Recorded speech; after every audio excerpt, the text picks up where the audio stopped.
for attending social events and gatherings. Tip number 1. Arrive on time to show respect or be punctual.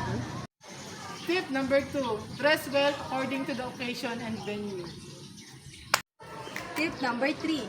Be polite and friendly. Always smile and greet the host and other guests warmly. Number 4. Be mindful of others' personal space and avoid opening sensitive topics and conversations. Tip number 5. Drink responsibly and know your limits.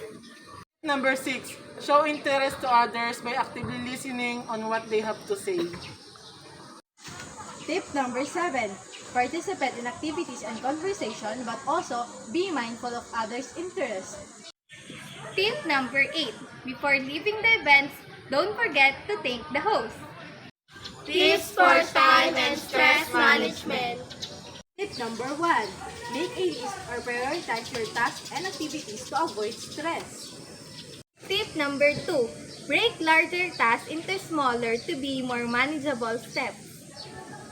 Number 3. Use a planner to keep track of deadlines. Number 4. Make time to relax and recharge. Number 5. Set boundaries between work and personal life to prevent burnout. Tip number 6.